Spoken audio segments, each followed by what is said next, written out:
Hello, my beautiful people. Welcome back to my channel. If you're seeing me for the first time, my name is Joyce Anyanwu. Yes, my beautiful people.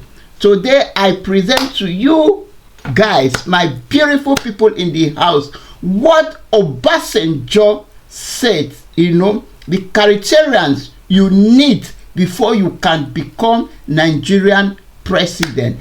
Anyway, before we continue, let's listen the interview between Arise TV and Mr. Nnaji. So let's listen and hear what he has to tell us, what is his own opinion on what Obasanjo said.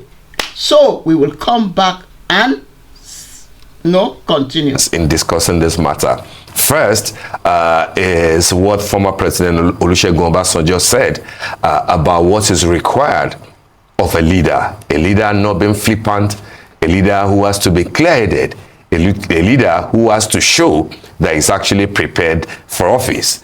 The other part that we can reference will be what the president has done, President Bola Ahmed Tinubu, with the reshuffle of his cabinet. 5 ministers out, 7 in, and then 10 ministers, taken to other ministries, in the reshuffle. What are your thoughts, given the strong words that former President Obasanjo used, and situate that with what we are experiencing at this time? Are we on top of our game in terms of the leadership question? Well, let me just be very pointedly clear. Obasanjo may have voiced his own opinion or assessment of what he probably is seeing on ground now. But so many people in this country have the opinion that the Nigerian project is where it is today because of the problem of leadership, poor leadership, or lack of it. Even beyond the time of Obasanjo, and even during his time, there were some deficits. The leadership issue in Nigeria has become that when you are in power, you probably do not want to listen to certain advice, pieces of advice. Only when you come out of the power, when you ought to have had the opportunity to make some significant changes, you begin to make some criticisms of those, or begin to make prescriptions of what ought to be. Leaders in this country have always been dealers, essentially dealers. And a dealer is someone that is more interested in his own or her own interest, perhaps using the patrimonial circumstances. Whatever people have as patrimony in the country, they corner it for their own personal aggrandizement. So I would not, much as Obasanjo may have said certain things, he also has to share in some of the problems of leadership deficit. He also had his own opportunities, he had his own failings. But the failings in leadership in this country becomes monumental, incrementally monumental, that it appears that nobody learns from the experience of those who have gone past before them. And the problem continues to mount. If you take the case of the last administration of Buhari, I don't think anybody wants to even discuss whether there was leadership, because there was none. There was nothing like leadership.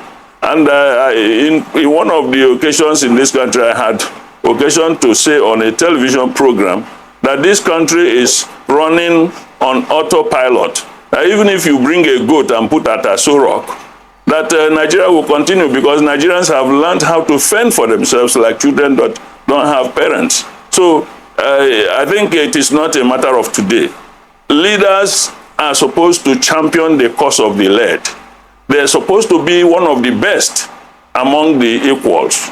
They're supposed to articulate the feelings, the hopes, aspirations, and motivations of the people. And they must lead selflessly. This is the only country that people want to answer elder statesmen. just because they were able to capture the state, not because the state owned them. They always answer statement because they own the state, so to speak. So I think the reference Obasanjo made probably have to do with the monumental aspect of the 2 steps this administration took that have plunged this country into monumental hardship and pain. And it doesn't seem that anybody is looking back in regret. Instead, they continue to justify and rationalize why they took the step and begin to pontificate that at the end of the tunnel that we are going to see the light. And the tunnel keeps elongating. And those who have the hope of seeing the light are perishing. All right, then let me come in here, sir, and ask you this question, because Obasanjo's comments have reignited this discussion around effective leadership. With his critique in mind, do you believe that there is a clear understanding among Nigeria's political elite of the magnitude of the poverty crisis affecting millions? And, you know, we're looking at Nigeria facing challenges like economic instability, insecurity, social injustice. And part of what he said was a shift towards setting faith-based values to confront these issues. Do you think that this approach resonates with the needs of the general populace? And how might it bridge the gap between the leaders and citizens in ensuring that we have a better Nigeria? Well, I've said that a leader is the one that articulates the feelings, the interests, the motivations, and shares in the pain, and works very assiduously to improve his own knowledge to be able to address the problems that are confronted. Otherwise, you shouldn't put yourself forward for any leadership position. But in Nigeria, people are there to fend for themselves. You could see that the last administration was more interested in to be a president. And now we also have this concept of a Milocon. It's my turn. And there was no mention about the people that you are going to rule or lead.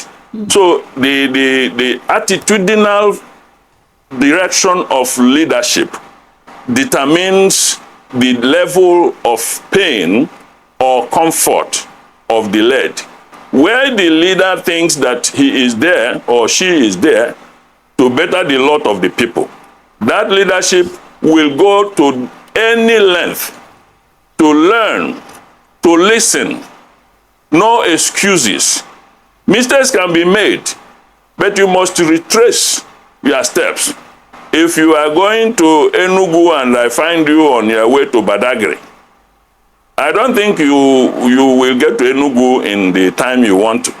You have to do a detour when you are corrected that you are on the wrong route.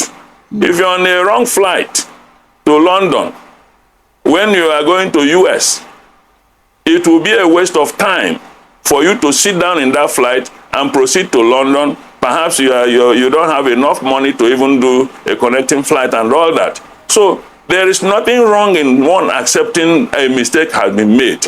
And we also have to blame our own people. Some of our people, the jobbers, will continue to nudge you that you are right. You are the best thing that was created under heavens.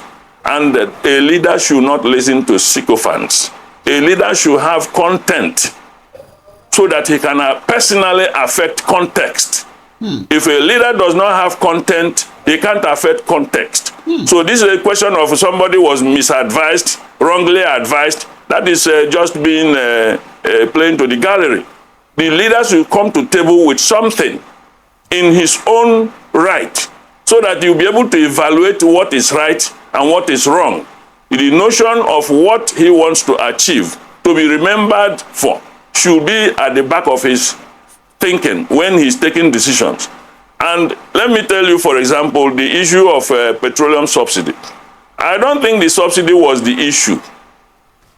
It was the corruption that surrounded it. Because a lot of people knew how many people that were hounded by EFCC some time ago that brought papers that they imported petroleum products, and they didn't. Some brought in papers that they had a shipload and no ship was berthing. So when you look at all those issues of corruption surrounding it, and then you threw the baby with the bathwater, That's what we are suffering today. Now, the issue of the exchange rate, which is also very, very fundamental, and in fact, more fundamental than the issue of the subsidy.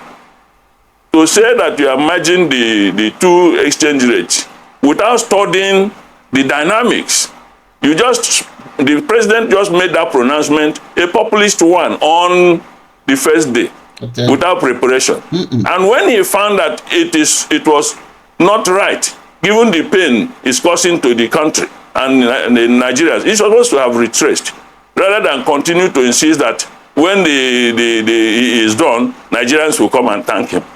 Who is going to be alive to thank him? Many people are very, very, very impoverished now. Even the so-called rich are crying. So I don't think the policies are indicative of deep thinking. And it's necessary that they should go and do the thinking. Leadership qualities, leadership styles, all of them must resonate with the people in the sense of the feelings the people have, that the leadership is listening to their yearnings and aspirations, is responsive and sensitive to their pains, and finding solution to their problems, not cosmetic things. It is only a leader that is out to cheat, not to lead, that lies, grandstands, and then somehow descend to autocracy when it appears that the people seem not to be agreeing with him or her, as the case may be. Okay. So I think there is merit in some of the agitations of the former leaders, including Obasanjo. Like I said, everybody had his own time.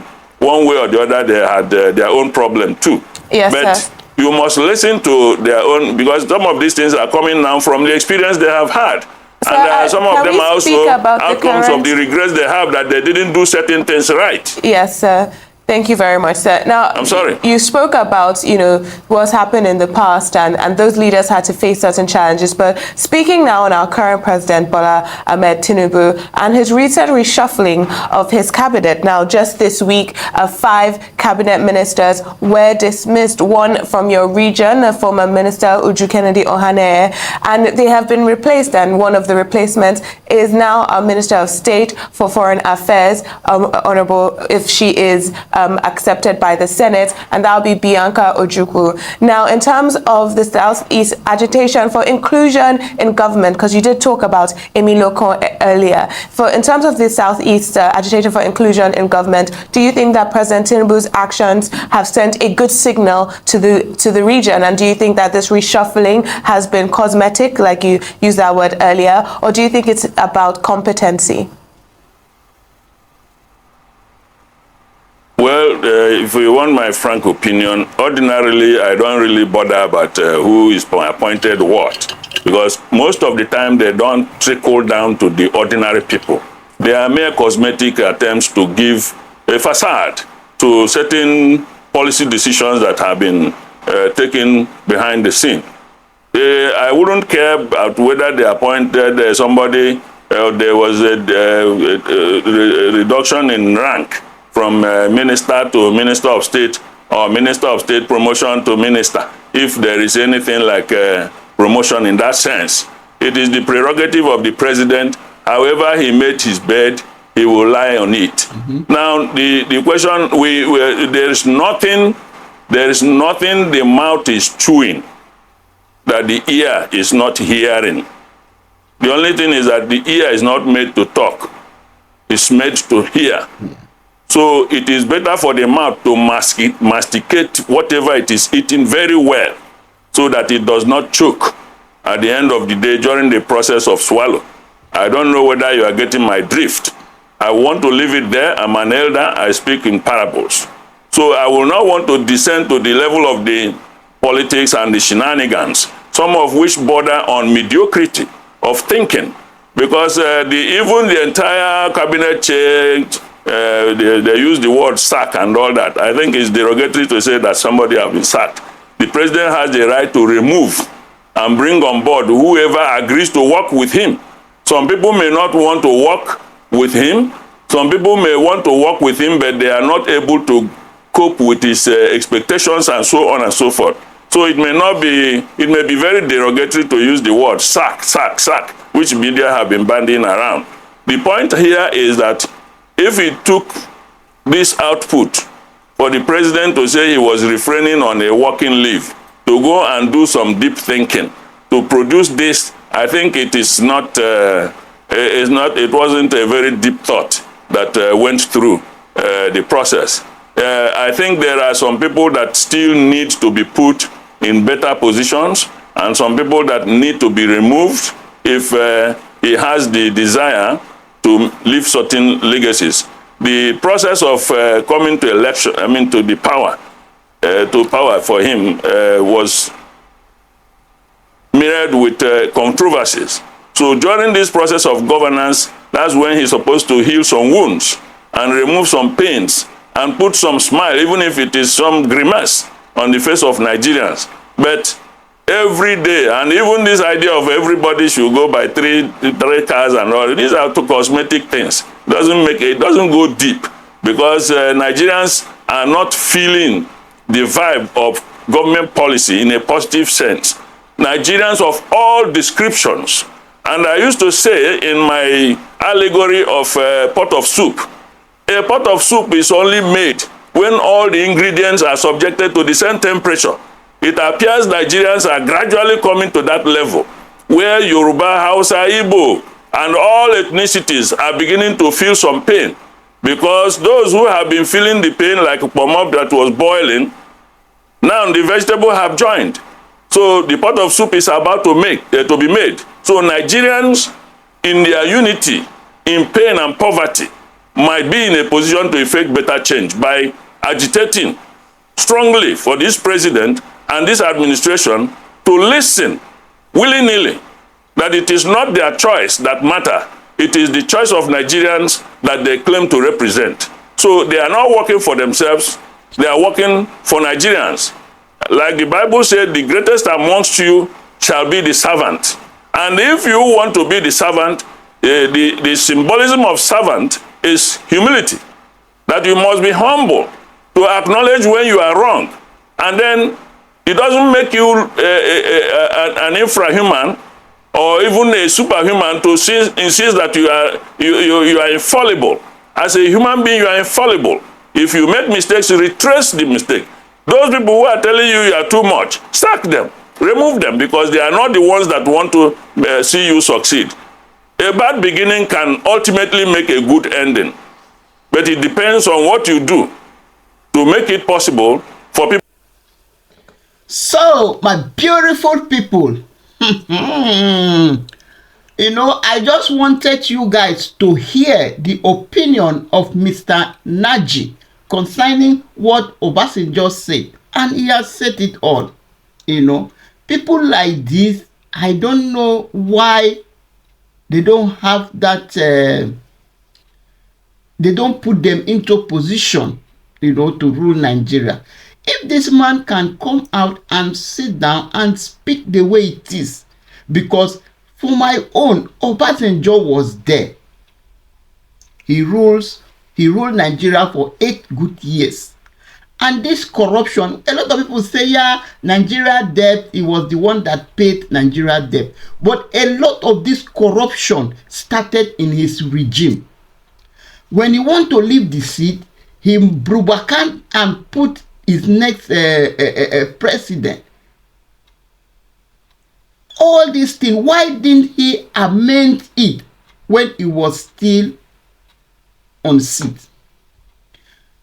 He's now out and he's sitting down there telling Nigerians what to do, when he himself, he did not do all these things before he left. He has been running up and down, causing problems, doing this, doing that. Anyway, my beautiful people, I don't have much to say. Mr. Nnaji has said everything. On this Tinubu reappointed, removing, the man has just said, he has just made the point. Because first of all, Tinubu is removing those people that he believes cannot work with them. Let me tell you people, all these politicians, they don't care about the masses. They don't care about the poor people. Normal, as a leader, as this man has said, a leader has to work with the opinion of his people. He removed fuel subsidy, and this thing has caused a lot of poverty in the country, has caused a lot of hunger, has caused a lot of problem in the country. People are lamenting, and this man is not doing anything. He doesn't even care, because you think that if Buhari is not benefiting, Buhari and his caban, they are not benefiting from this fuel subsidy removing. You think that Buhari will remove it? You see, our politicians, they are just there for their selfish interest. I'm telling you, every day Buhari will come out, he will come out and say, be patient, Nigeria will be patient. At the end of the tunnel, we are going to see light. Be patient. But they themselves, they are Bulgari. They themselves, they are driving big cars, exotic cars. Their salary is entering their bank account every month. They are just doing all kind of things, and just why the poor masses, we are suffering. Hunger, they protect. This man doesn't even care. You know, and you tell me that you are there because of people, the masses. You are just there for your own selfish interest. You know, because if you are there because of the masses, people that voted you in, you're supposed to listen to their cry. You're supposed to see what to do so that you can help them. Not every day you come out and you stand before the microphone. Nigeria, be patient. Everything is going to be good. People that don't support your opinion, people that don't support what you are doing, you just remove them from your cabinet. Does that really mean anything? Anyway, my beautiful people, you guys have heard, though. I don't have much to say. This is Nigeria for us. Please, this is just Nigeria. Let us keep on praying. Obasanjo has said it, but the problem is he don't have that power anymore. He's supposed to do this thing when he was still in power. Then that time it would be like a remark for him that, oh, when Obasanjo was in that position, this is what he did. Now he's telling us, he's counting the criterions that you need to have before you become Nigerian president. He himself that is saying that, did he really have that? When he was in power, corruption here and there, things were still going wrong. So we don't know. Even him and his vice, they are fighting up till today. And now he want to come and do the correction when he's not more in power. Who will listen to him? Where is he going to pass to do all this correction that he's saying? Hello, I don't have anything to say, my people. So if you have watched to this time, thank you very much. My name still remains Joyce Anyanwu. Please subscribe, like, and share. And I will see you guys in my next one. Bye for now.